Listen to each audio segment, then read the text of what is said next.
Ditinjau berdasarkan sejarahnya, konflik Israel-Palestina merupakan konflik perebutan wilayah antara dua bangsa. Konflik berawal dari kegiatan gerakan Zionisme atau nasionalisme Yahudi yang dipopulerkan oleh seorang jurnalis berkembang kebangsaan Austria.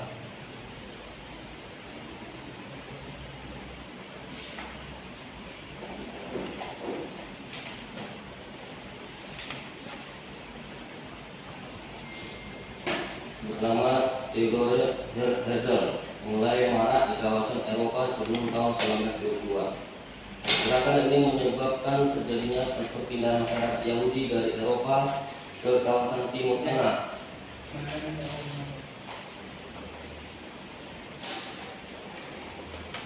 Eksistensi Imperium Ottoman di kawasan Timur Tengah berakhir setelah mengalami kekalahan pada Perang Dunia Pertama.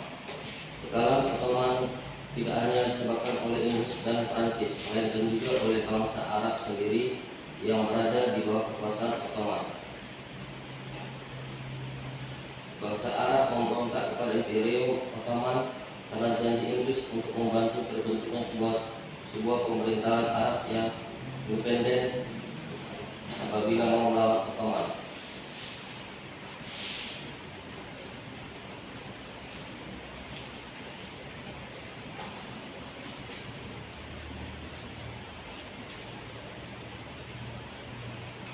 Rumusan masalah.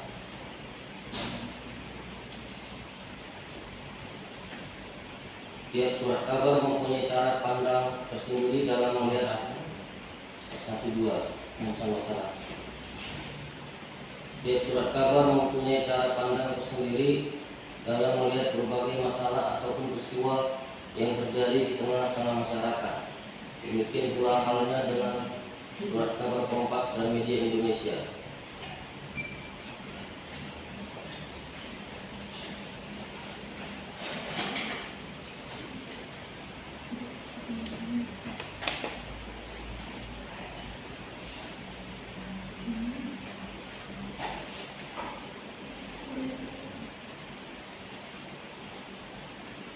Pembahasan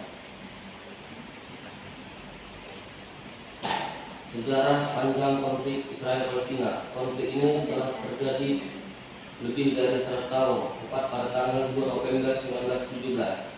Kala itu Menteri Luar Negeri Inggris saat itu Arthur Balfour menulis surat yang ditujukan kepada Lionel Walter Rothschild, seorang tokoh komunitas Yahudi Inggris. Surat tersebut memang singkat, hanya 67 kata, namun isinya memberikan dampak terhadap Palestina yang masih terasa hingga saat ini. Surat tersebut mengikat pemerintah Inggris untuk mendirikan rumah nasional bagi orang-orang Yahudi di Palestina dan memfasilitasi pencapaian tujuan.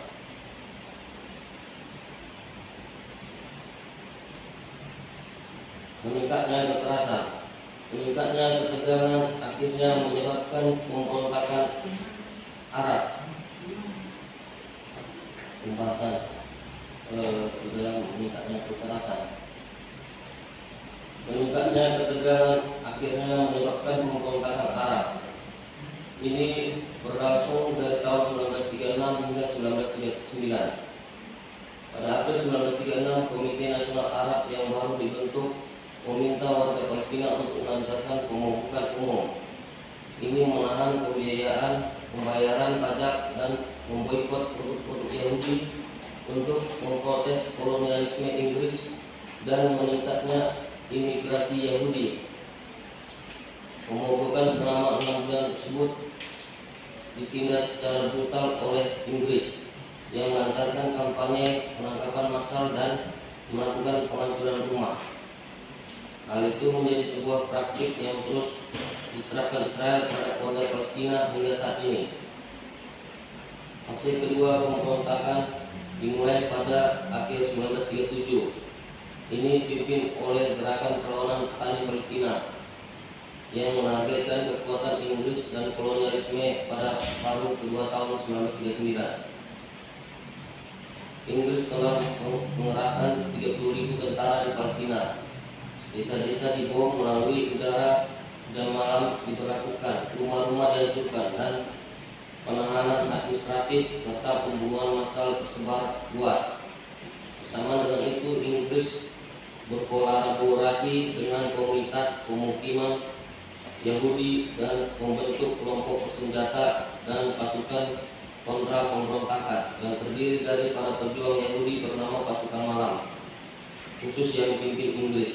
Di dalam Yusuf, komunitas pemukim pranegara, senjata diimpor secara diam-diam dan pabrik senjata didirikan untuk memperluas hagana para militer Yahudi yang kemudian menjadi inti tentara Israel. Resolusi PBB. Pada 1947, populasi Yahudi telah membengkak menjadi 33% di Palestina, namun mereka hanya memiliki 6% lahan. Perserikatan Bangsa-Bangsa kemudian mengadopsi resolusi 181 yang menyerukan pembagian Palestina menjadi negara-negara Arab dan Yahudi. Palestina menolak rencana tersebut karena rencana tersebut memberikan sekitar 56% wilayah Palestina kepada negara Yahudi, termasuk sebagian besar wilayah pesisir yang subur. Pada saat itu warga Palestina memiliki 94% wilayah bersejarah dan mencakup 67% populasinya. Hal ini menentukan jalannya operasi selanjutnya, dan dari tahun 1947 sampai hingga 1949 lebih dari 500 desa, kota kecil dan besar di Palestina dihancurkan dalam apa yang oleh orang Palestina disebut sebagai Nakba atau bencana dalam bahasa Arab. Diperkirakan 15.000 warga Palestina terbunuh, termasuk dalam puluhan pembantaian. Insiden ini juga membuat gerakan Zionis menguasai 78% wilayah bersejarah Palestina. Sisanya yang sebesar 22% dibagi menjadi wilayah yang sekarang menjadi tepi barat yang diduduki dan jalur Gaza yang terkepung. Diperkirakan 750.000 warga Palestina terpaksa meninggalkan rumah mereka. Saat ini keturunan mereka hidup sebagai 6 juta pengungsi di 58 kamp pengungsi di seluruh Palestina dan di negara-negara tetangga seperti Lebanon, Suria, Yordania, dan Mesir. Pada tanggal 15 Mei 1948, Israel mengumumkan pendiriannya. Keesokan harinya, perang Arab Israel pertama dimulai dan pertempuran berakhir pada Januari 1949 setelah gencatan senjata. Setelah Nakba, setidaknya 150.000 warga Palestina tetap tinggal di negara Israel yang baru dibentuk dan hidup di bawah pendudukan militer yang dikontrol ketat selama hampir 20 tahun sebelum mereka akhirnya diberikan keluarga negara Israel. Mesir mengambil alih jalur Gaza, dan pada tahun 1950 Yordania memulai pemerintahan administratifnya atas tepi barat. Lalu pada tahun 1964 Organisasi Pembebasan Palestina dibentuk, dan setahun kemudian partai politik Fatah didirikan. Perang 6 hari.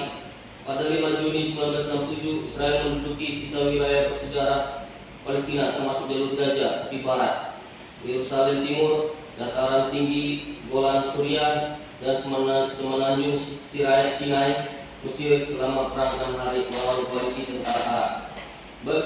Bagi sebagian warga Palestina, hal ini menyebabkan perpindahan paksa kedua atau Naksa, yang berarti kemunduran dalam bahasa Arab. Pada Desember 1967, Front Populer Marxis-Leninis untuk Pembebasan Palestina dibentuk. Selama dekade berikutnya, serangkaian serangan dan pembajakan pesawat oleh kelompok sayap kiri menarik perhatian dunia terhadap penderitaan rakyat Palestina. Pembangunan pemukiman dimulai di tepi barat dan jalur Gaza yang diduduki. Sistem dua tingkat diciptakan di mana pemukiman Yahudi diberikan semua hak dan keistimewaan sebagai warga negara Israel, sedangkan warga Palestina harus hidup di bawah pendudukan militer yang mendiskriminasi mereka dan melarang segala bentuk ekspresi politik atau sipil. Perjanjian Oslo. Intifada berakhir dengan penandatanganan Perjanjian Oslo pada tahun 1993 dan pembentukan Otoritas Palestina, sebuah pemerintahan sementara, pemerintahan mandiri terbatas di wilayah pendudukan tepi barat dan jalur Gaza. PLO mengakui Israel berdasarkan solusi dua negara dan secara efektif menandatangani perjanjian yang memberi Israel kendali atas 60% di barat serta sebagian besar sumber daya tanah dan air di wilayah tersebut. PA seharusnya memberi jalan bagi pemerintah Palestina terpilih pertama yang menjalankan negara merdeka di tepi barat dan jalur Gaza dengan ibu kota di Yerusalem Timur. Namun hal itu tidak pernah terjadi. Kritik terhadap PA memandangnya sebagai subkontraktor korup bagi pendudukan Israel yang bekerja sama erat dengan militer Tel Aviv dalam menekan perbedaan pendapat dan aktivisme politik. Pada tahun 1995 Israel membangun pagar elektronik dan tembok beton di sekitar jalur Gaza, menghentikan interaksi antara wilayah.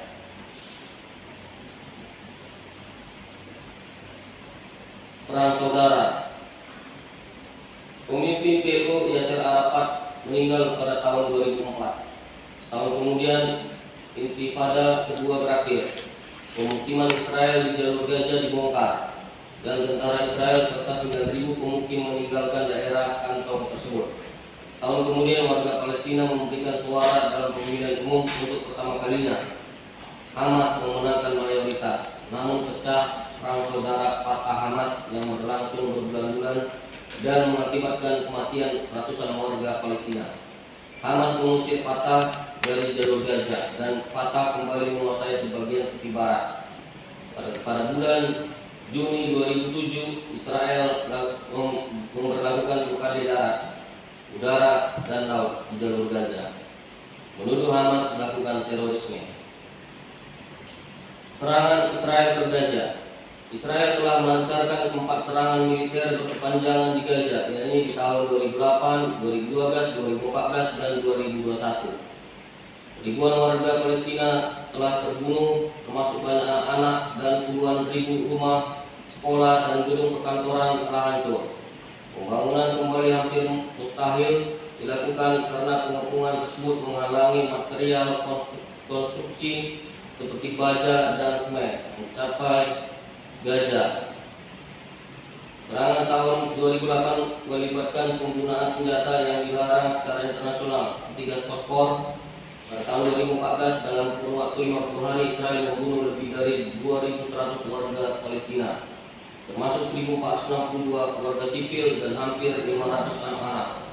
Selama serangan tersebut, sekitar 11.000 warga Palestina terluka, 20.000 rumah hancur, dan setengah juta orang mengungsi.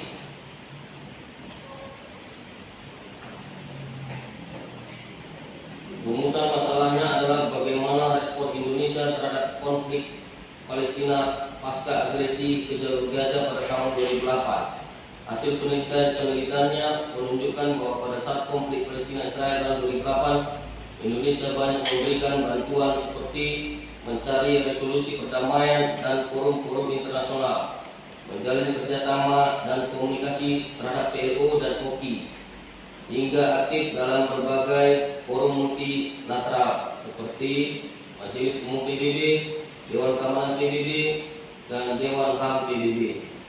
Selain itu, Indonesia juga melakukan bantuan lainnya berupa bantuan manusia dan sosial.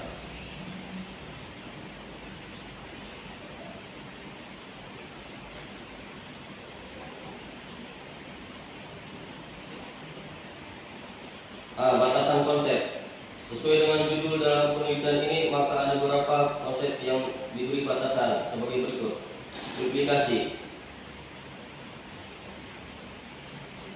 Implikasi menurut Islami adalah segala sesuatu yang telah dihasilkan dengan adanya proses perumusan kebijakan.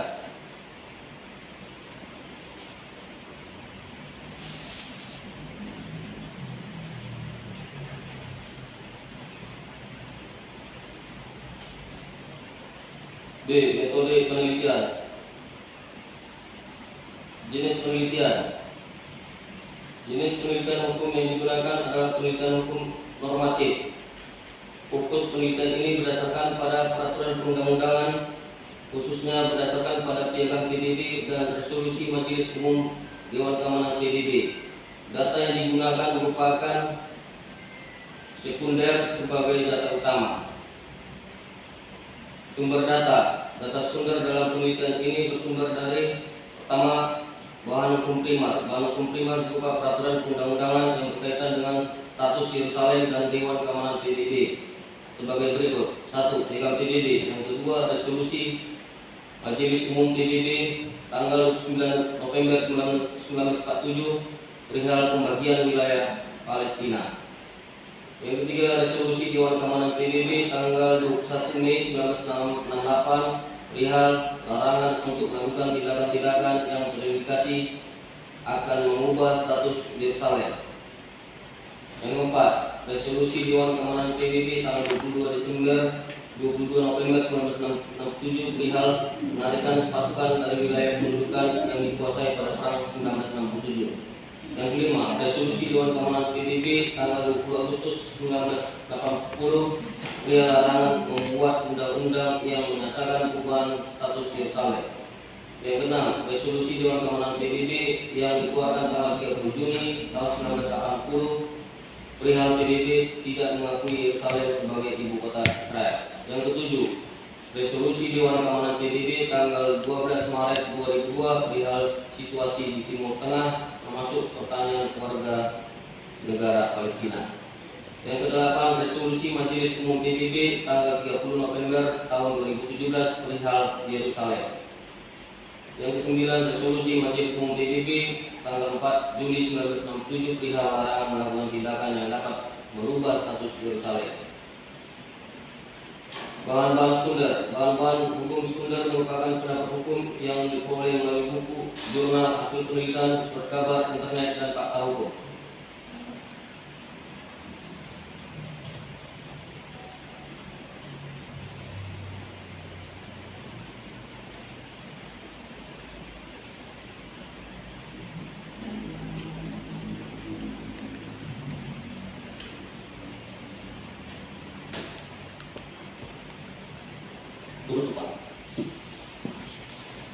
Penutup. Bagian ini merupakan penutup yang memuat kesimpulan dari hasil penelitian dan pembahasan terhadap permasalahan yang diteliti. Bagian ini juga memuat saran sebagai tindak lanjut dari temuan dalam penelitian. Saran diajukan demi peningkatan ilmu hukum baik dalam tataran teoritis maupun praktis terkait dengan implikasi tindakan Israel terkait pemindahan ibu kota negara yang diikuti oleh pemindahan Kedutaan Besar Amerika Serikat dari Tel Aviv ke Yerusalem. Terima kasih. Ya, silakan kalian bertanya.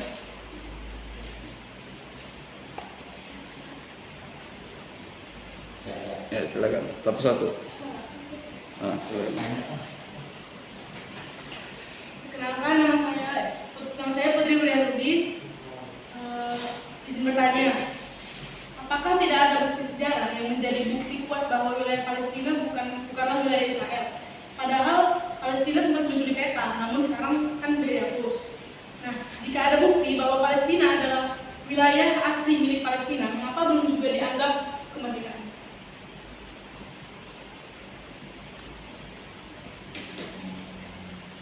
Mau langsung dijawab apa pertanyaan lagi?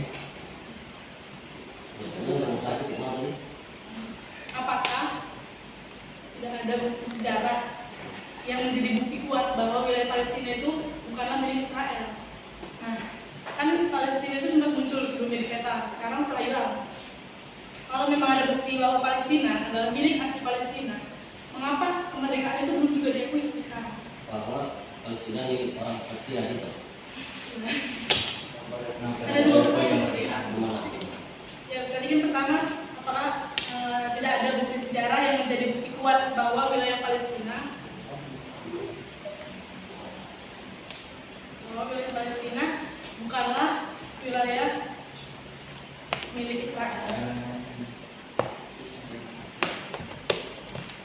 kedua, Jika ada bukti bahwa Palestina adalah wilayah asli milik Palestina, mengapa belum juga dianggap kemerdekaan?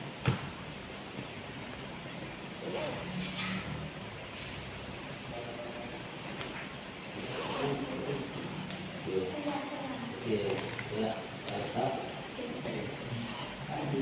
Nama saya Lisa Nabila, izin bertanya. Dari konflik Palestina dan Israel tadi, Gaza memiliki cadangan minyak yang kemungkinan bisa menjadi sumber daya ekonomi bagi Palestina. Nah, pertanyaannya, apakah dari awal tujuan Israel adalah minyak dan berapa cadangan minyak yang dimiliki Gaza?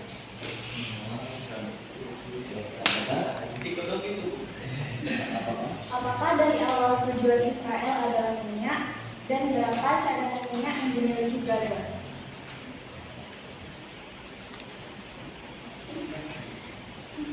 Yang tujuan Israel Tujuan Israel adalah minyak dan berapa cadangan minyak yang dimiliki Gaza?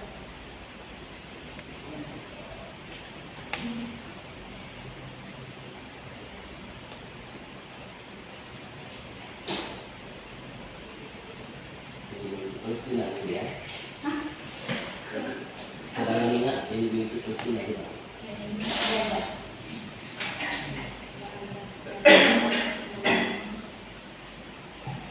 Pertanyaannya Pak. Ya, silakan. Jawab aja dulu. Nanti lanjut lagi. Masih banyak waktu kita.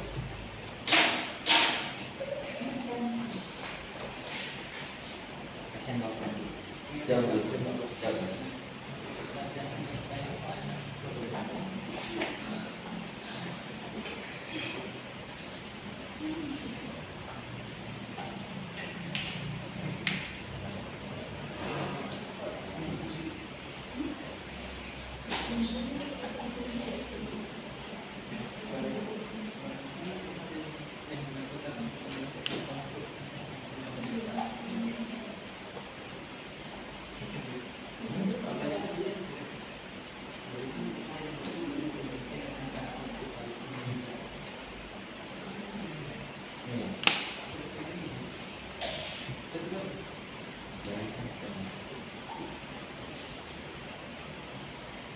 Karena saya akan menjawab pertanyaan daripada Putri Julia Lubis.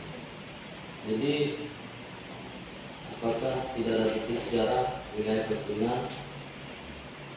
bukan milik Israel? Ya?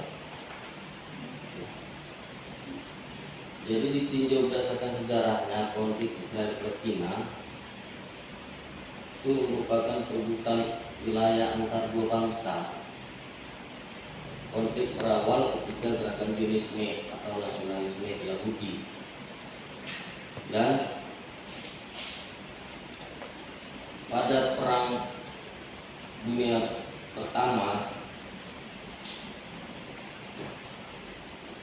itu disebutkan bahwasanya kekalahan otonom tidak hanya disebabkan oleh Inggris dan Prancis, melainkan juga oleh bangsa Arab sendiri yang berada di bawah kekuasaan otonom. Jadi pada saat Perang Dunia Pertama itu terjadi pembagian wilayah dua kekuasaan, di mana pada yang memenangkan untuk daerah yang pertama itu, di mana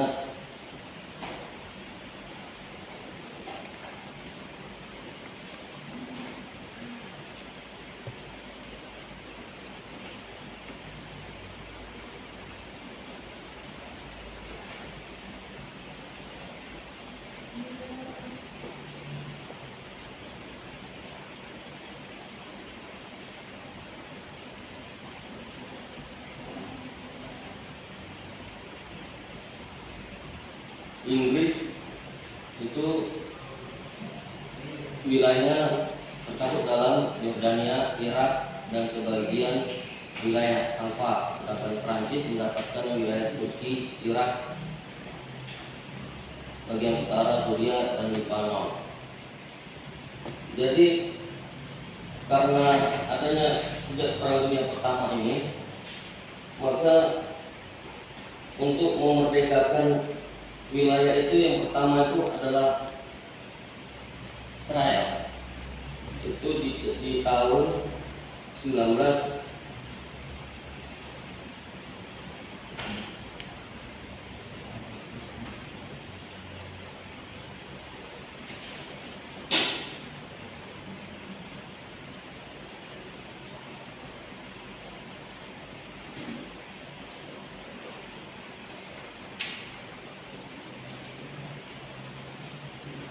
tahun 1948 ya, di mana itu pertama kali itu Israel diakui sebagai negara merdeka oleh negara Inggris. Nah, tapi walaupun begitu terjadi juga pecah perang di mana bangsa Arab di Palestina ya menduduki negara-negara Arab yang menyebabkan kekalahan di pihak bangsa Israel. Nah, jadi pada tahun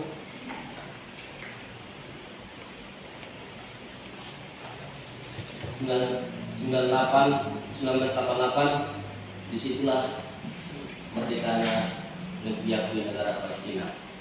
Pada tahun 1988 itu dengan diadakannya adanya pengakuan dari PLO, Palestina Liberation Organization. Yang kenapa belum juga dimerdekakan sekarang? Juga sekarang kenapa masih ada di Singapura Pak, belum diakui oleh PBB? Karena ini Palestina ini seperti apa? Kenapa demikian? Pada tahun 1988 Palestina dideklarasikan sebagai sebuah negara meskipun pada tahun berikutnya PLO.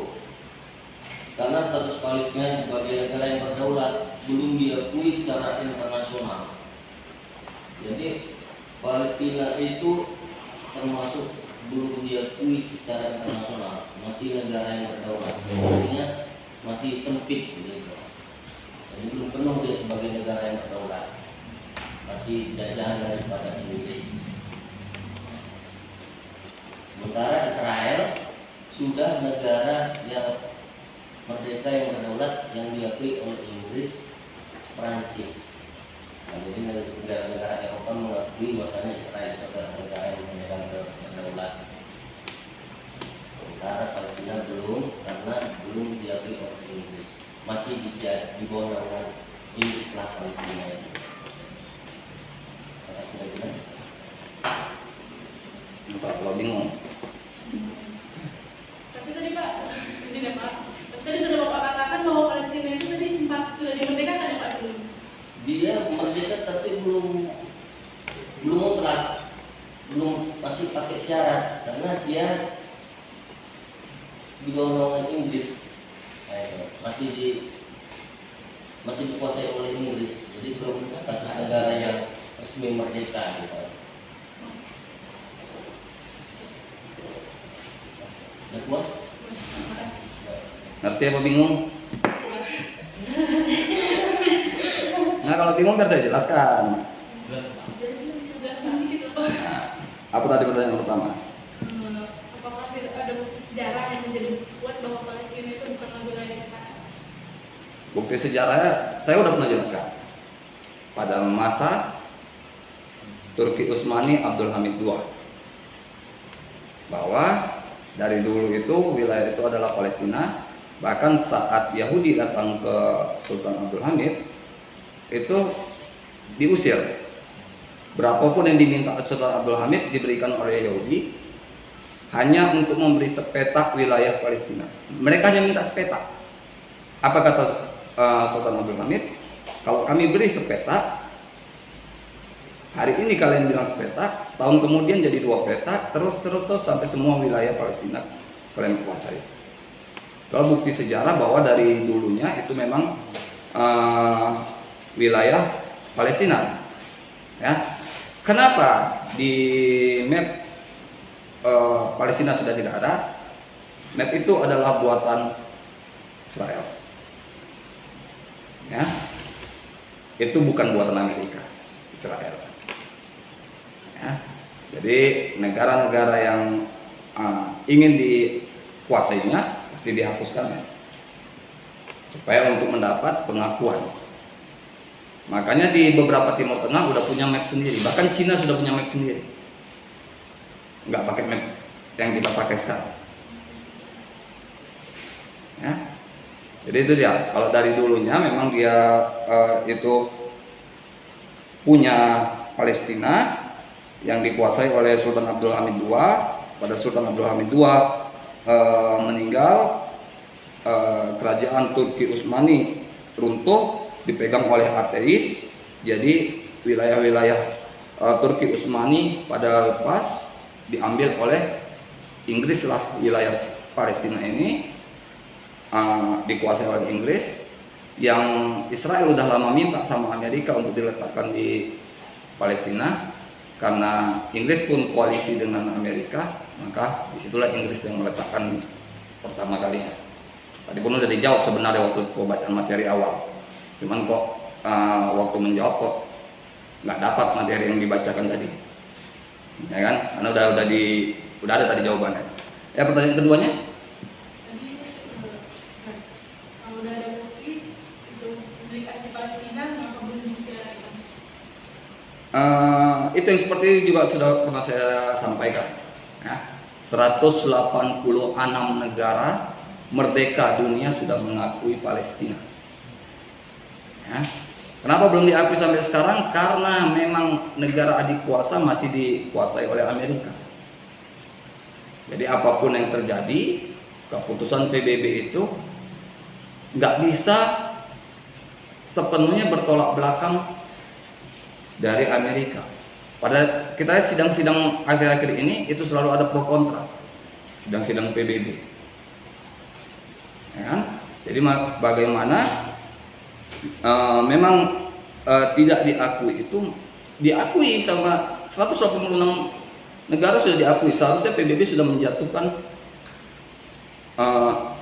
pilihan bahwa jalur Gaza itu adalah milik Palestina, tapi kan adik kuasa masih dipegang oleh Amerika. Sekarang pun penguasa ekonomi sudah Amerika sama Cina. Ya, kita doakan aja kalau Amerika runtuh, Cina naik, itu balik. Itu jalan salah satu ya, karena Cina tidak mendukung Israel. Ya, Cina dia mendukung Palestina karena dia bukan karena apa-apa, karena dia anti Amerika. Cina anti Amerika. Ya, saya sudah pernah sampaikan ini. Kalian bingung waktu apa? Ya, lanjut yang pertanyaan selanjutnya. Yang dari Elsa. Oke, saya menjawab pertanyaan Elsa yang membuat gajah memiliki cadangan minyak dan berapa cadangan minyak yang dimiliki oleh gajah, gitu ya? Enggak Pak, yang pertama itu apakah dari awal tujuan Israel itu adalah minyak?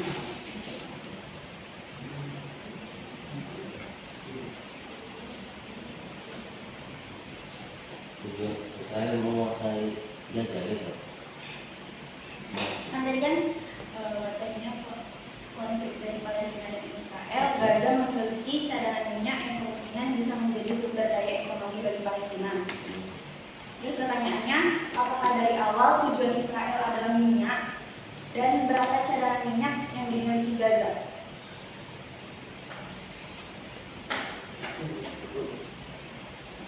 Dan Berapa cadangan minyak yang dimiliki Gaza?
Oke.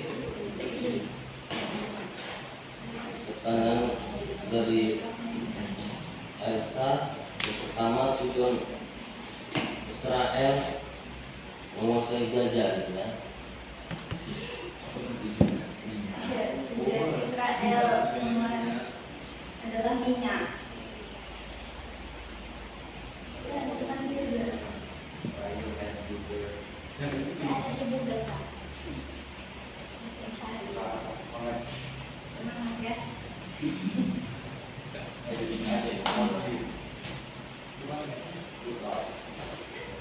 Check out.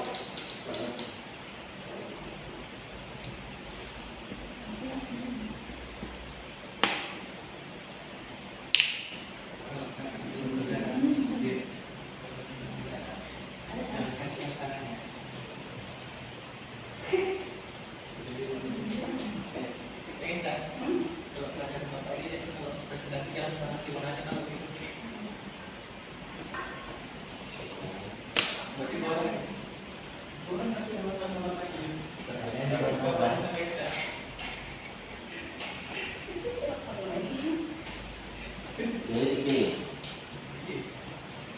Jadi beberapa waktu yang lalu ahli biologi dan ekonom mengkonfirmasi bahwa wilayah Palestina yang diduduki oleh Israel berada di atas cadangan minyak dan gas alam yang besar, tepatnya di area C tepi barat dan pantai Laut Tengah di lepas pantai Jalur Gaza.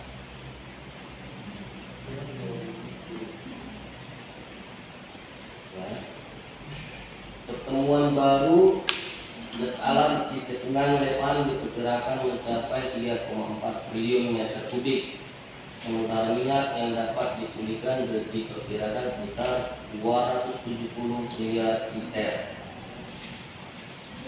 Menurut sebuah studi, ini memberikan peluang untuk mendistribusikan dan berbagi hasil sekitar 8.235 triliun rupiah di antara berbagai pihak di wilayah tersebut, dan mempromosikan perdamaian dan kerjasama di antara pihak-pihak yang sebelumnya berseteru, di mana dana ini bisa membiayai pembangunan sosial ekonomi di wilayah Palestina yang diduduki oleh bangsa Israel sebagai bagian dari agenda PBB tahun 2030 untuk pembangunan berkelanjutan. Namun sampai saat ini rakyat Palestina dicegah untuk menggali cadangan minyak dan gas di tanah dan perairan mereka sendiri untuk memenuhi kebutuhan energi mereka dan menghasilkan pendapatan fiskal dan ekspor. Nah, hal inilah membuat Palestina yang sampai saat ini masih berada di bawah penjajahan.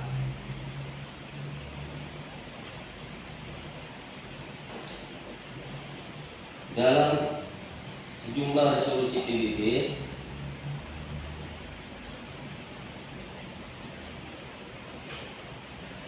minyak dan gas alam yang tinggi itu untuk memenuhi kebutuhan dasar energi Palestina. Ini mengidentifikasi dan menilai cadangan minyak dan gas alam Palestina yang sudah ada dan potensi yang dapat dieksploitasi. Jadi kesimpulannya bahwasanya cadangan minyak yang dimiliki Gaza itu adalah sebesar 3,4 triliun per meter kubik, atau untuk mendistribusikannya dirupiahkan itu senilai sekitar 8.235 triliun rupiah. Itulah minyak yang dimiliki oleh bangsa Israel di Gaza, sebanyak 270 miliar liter. Jumlah minyak yang dimiliki oleh bangsa Israel di jalur Gaza. Atau kalau mau dirupiahkan, dijual gitu, itu sekitar 8.235 triliun rupiah.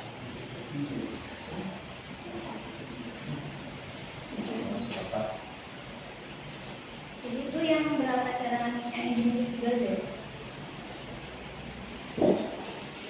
Diperkirakan mencapai 3,4 triliun meter kubik, sementara minyak yang didapat dipulihkan sekitar 270 miliar liter, atau kalau mau dirupiahkan menjadi 8.235.000 triliun rupiah.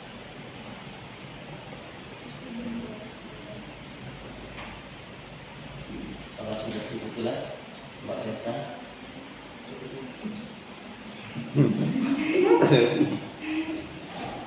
Jelas apa bingung? Butuh penjelasan. Yang tujuan Israel itu, tujuan awal Israel itu Ya. apa? Karena tadi kan Bapak menjelaskan bagian cadangan minyak yang dimiliki Gaza doang. Terus tujuan awal Israel itu emang beneran minyak apa?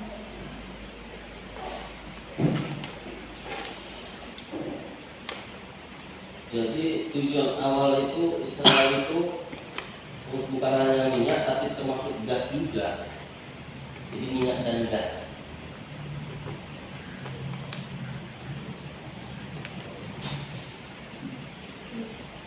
Ya. Oke, saya luruskan ya beberapa yang benar juga. Jadi tujuan awal Israel itu ke Palestina itu sesuai, karena kita lihat dulu, Israel ini adalah umat Yahudi. Ya, ingat ya, Yahudi bukan Kristen. Berarti mereka umat Nabi Musa. Dan perlu diketahui, Israel ini menolak pengakuan Nabi Isa. Ya. Menolak juga Isa sebagai Tuhan.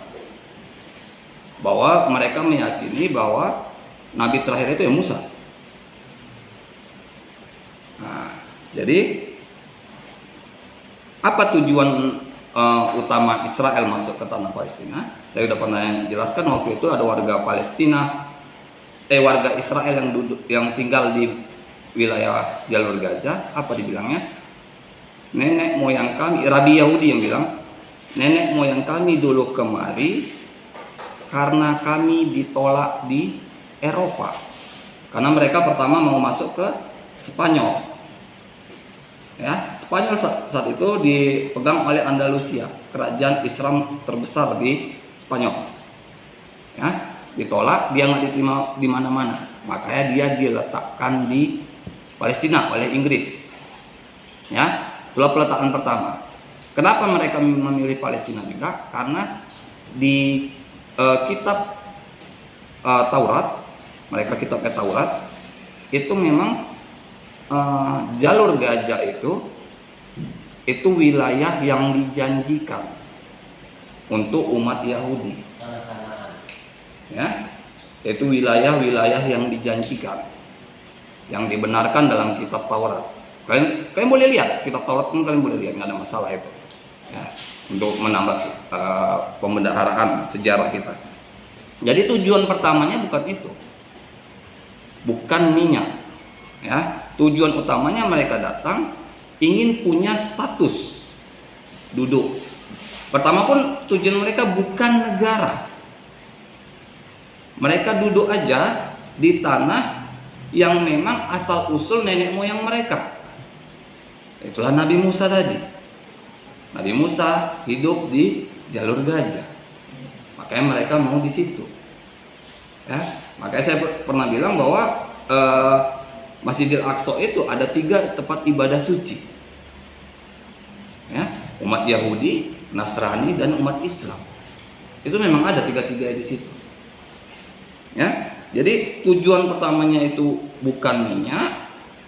Tujuan utama itu adalah pendudukan, tapi memang penguasa-penguasa Israel ini udah menyalahartikan kebaikan dan tujuan awal Inggris meletakkan mereka juga. Ya, penyakitnya Israel ini seperti yang ditakutkan oleh Sultan Abdul Hamid tadi, mereka akan berusaha menguasai negara itu. Ya, karena dari seluruh umat Yahudi hanya beberapa yang benar-benar mengerti isi Taurat. Jadi Israel saat ini adalah bukan lagi Yahudi karena mereka sendiri menyerang agama Yahudi. Rabi-rabi Yahudi diserang, gereja dibom. Ya. Apakah di Israel di Palestina jalur gajah ada minyak? Menurut kabarnya ada. Minyak dan gas alam ada. Siapa yang mengambil? Belum ada. Karena kawasan itu masih kawasan perang, ya. Jadi kawasan itu masih kawasan bebas. Tidak ada yang boleh mengelola wilayah itu menurut resolusi PBB. Itu nggak boleh diapa-apain. Kalian mau perang, tapi nggak ada yang boleh mengelola itu.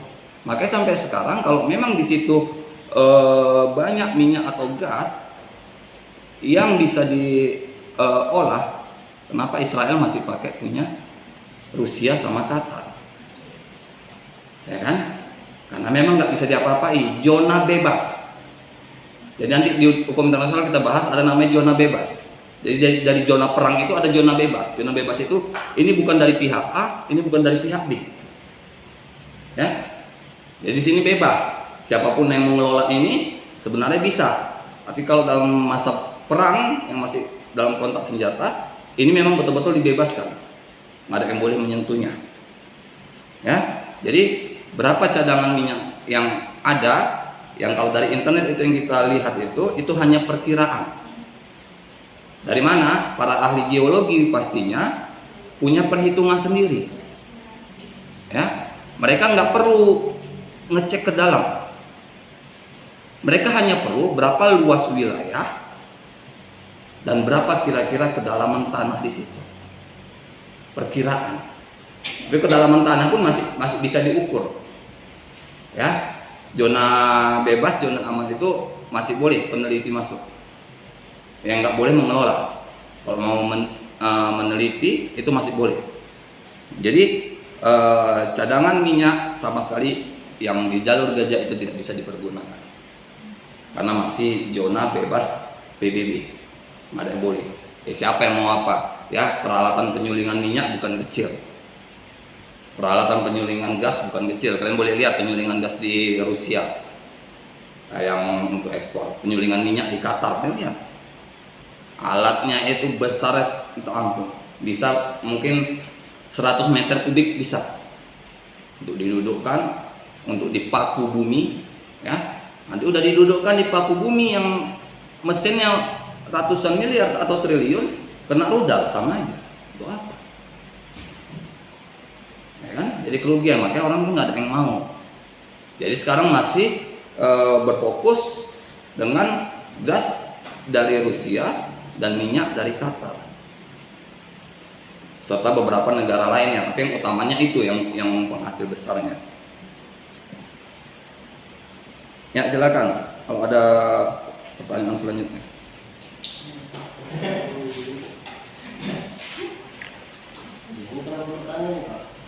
Banyak Pak. Satu lagi bisa ini. Masih lewat 12.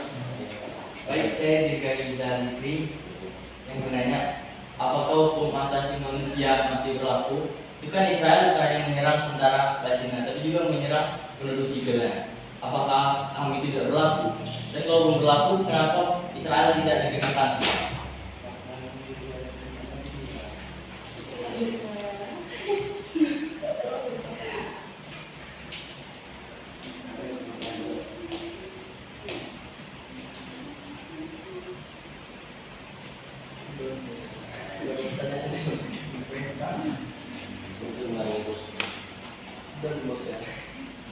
Apakah hukum asasi manusia masih berlaku?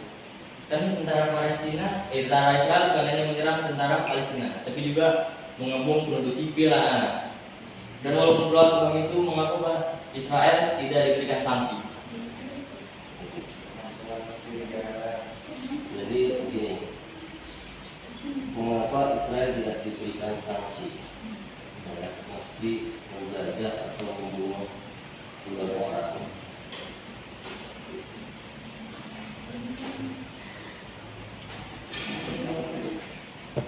Jadi di sini sebelumnya perlu diketahui bahwa status Palestina di PBB adalah sebagai negara pengamat non anggota.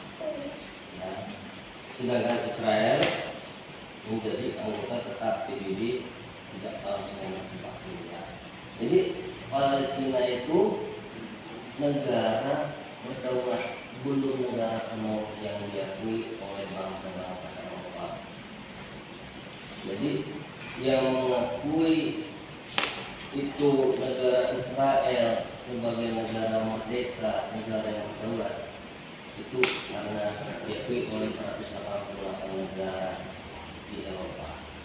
Sehingga karena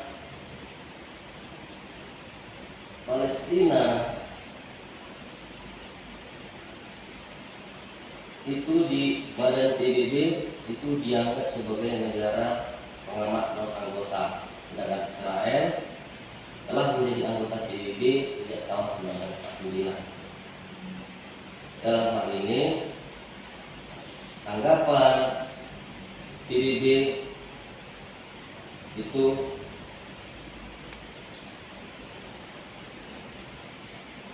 untuk memelihara perdamaian dan keamanan nasional, ya,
Ya, mau saya jawab aja. Waktunya ada 13 menit lagi. Saya jawab aja. Jadi kalau kita bicara masalah HAM, pengadilan HAM internasional itu juga kita tidak bisa bilang netral. Kenapa? Karena dia pasti masih tunduk dengan negara-negara pemegang kekuasaan tertinggi. Ya. Bahkan ada beberapa kasus pemusnahan etnis saja sampai sekarang tidak jalan. Ya, apa contohnya? Seperti saya pernah bilang, pemusnahan etnis di Amerika dengan penduduk asli orang India. Ya, jadi kalau kalian perlu ketahui bahwa penduduk asli Amerika itu bukan kulit putih, kulit hitam. Itulah penduduk asli Amerika. Sudah diajukan oleh penerus-penerus India ke Mahkamah HAM juga, nggak ada penyelesaian. Sama dengan kasus kalau di Indonesia itu masalah kasus aktivis HAM Munir, ya, sudah diadili di Indonesia, di pidana pilotnya Polikarpus, ya, di pidana pilotnya Polikarpus supaya apa?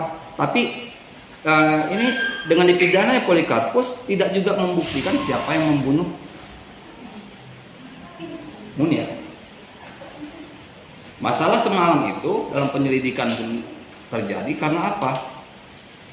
Karena Polikarpus sama Munir itu orang Indonesia, tapi kejadiannya di wilayah negara Singapura, di pesawat meninggal aktivis sama Munir. Itulah yang terjadi. Sama dengan kita balikkan lagi ke Palestina Israel ini, banyak pelanggaran, anak-anak dibunuh. Kalau kalian lihat berita baru sekarang, sekolah Palestina sudah tutup. Karena apa? Karena sudah nggak ada lagi anak-anaknya. Anak-anaknya sudah mati semua. Ya kan? Sudah tutup semua. Sekolahnya ditutup. Kenapa? Memang nggak ada. Mau diajukan, diselidiki, nggak bisa. Alasannya nanti apa? Perang. Ya, padahal dalam dunia perang juga, nanti kita bahas juga di hukum internasional, bahwa perang tidak boleh menyerang anak-anak, wanita, orang yang sudah angkat tangan letak senjata, itu nggak boleh diapa-apakan. Ya. Tapi sekarang karena Mahkamah HAM internasional juga tidak netral, tidak kuat, jadi nggak bisa apa-apa. Ya kan? Bahaya, karena Mahkamah Internasional pun masih intervensi negara-negara kuat, negara-negara pemegang ekonomi politik. Nggak bisa, sampai kapanpun masalah pemusnahan etnis di Australia, di Vietnam, di Kamboja hilang, nggak ada apa. Tapi kalau kita, ya, dalam sistem pemilu selalu muncul kasus-kasus HAM. Percuma diangkat kasus-kasus HAM, nggak ada penyelesaian, karena nggak ada bukti juga. Ya, diangkat kasus HAM tahun 45, mana buktinya? Mana keluarga yang menyatakan sana keluarganya hilang? Nggak ada yang melapor. Jadi kayak mana mau diadili? Ya, itulah intervensi kekuasaan pada masa lalu, nggak bisa.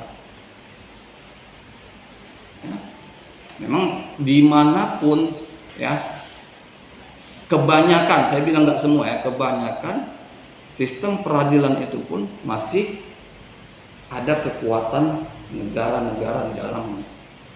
Bahkan di Indonesia sekalipun, ya kan? Bagaimana kalau memang betul salah kasus kopi sianida? Gimana negara bisa mengganti 7 tahun sia-sia di dalam penjara? Ya, sama kayak contohnya penabrakan gedung kembar WTC, ya, sudah dihukum mati pelakunya, tahun 2000 kalau nggak salah saya. Ada yang ngaku bahwa yang dihukum mati bukanlah pelakunya, kamilah yang bertanggung jawab atas penabrakan gedung WTC. Itulah yang ditakutkan, hal-hal seperti itu. Karena apa? Pelanggaran HAM diadili, ternyata salah orang. Ya, oke, kalau dihukum seumur hidup, kan bisa dikeluarin lagi, ganti masa mudanya, masa dari penjara. Misalnya 1 bulan dia bisa menghasilkan 10 juta, kali kan berapa tahun dia di dalam, berapa ratus bulan dia di dalam, bisa diganti. Tapi kalau udah hukuman mati, gimana coba? Yang menabrak gedung WTC itu 2 orang sudah dihukum mati. Ya, ada yang mengaku nggak bisa. Daerah Amerika hanya memberi uang santunan kepada ahli warisnya. Itu yang bisa. Makanya sekarang semenjak gedung kembar WTC itu orang hati-hati dalam mengadili suatu kasus yang berakibat pada hukuman mati, yang berakibat pada kejahatan-kejahatan luar biasa, ya, karena akibatnya nanti yang timbul itu sungguh luar biasa. Kalaulah misalnya Palestina ini diadili, oke, diadili karena banyak rakyat Palestina terbunuh, diadili orang Israel. Israel juga nuntut, warga kami juga banyak mati, ya kan? Warga kami banyak mati, tentara kami banyak mati. Ini gimana? Harus adil dong. Ya, anak-anak kami juga banyak mati, harus adil. Jadi kan nggak ada jalan selesai kan? Pengadilan pun bingung. Dua-dua mengajukan gugatan, dua-dua mengajukan masalah, yang nanti pun jadi permasalahannya pun hilang dimakan waktu. Kebanyakan sih seperti itu kalau menurut saya. Nah, makanya banyak kasus-kasus bukan hanya di Israel Palestina, perang-perang lain pun nggak masuk. Kayak Rusia Ukraina yang banyak dibilang banyak juga anak-anak mati, nggak juga masuk. Karena kalaupun dimasukkan ke pengadilan internasional, itu adalah kalau menurut mereka perbuatan yang sia-sia, menghabiskan dana, toh nggak ada penyelesaian. Ya, jadi kalau pengusaha, ya, misalnya ada orang berutang sama dia 100 juta, ya, mau digugat ke pengadilan, pengadilan bisa makan waktu misalnya 5 tahun, 10 tahun, 5 bulan, 10 bulan pengadilannya, ya, dengan 5 bulan, 10 bulan, berapa kerugian perusahaan ini? Jangan-jangan lebih dari 100 juta. Kalau lebih dari 100 juta pasti diikhlaskan, ya udahlah, makan dia lah terus 100 juta. Selesai kan? Simpelnya gitu kan? Nah, jadi kalau memang kerugiannya sama-sama diderita, toh kalau dituntut pun nggak ada efek positif untuk negaranya, pasti negara lebih milih diam. Ya, jadi itulah pertemuan kita. Kalian silakan absen.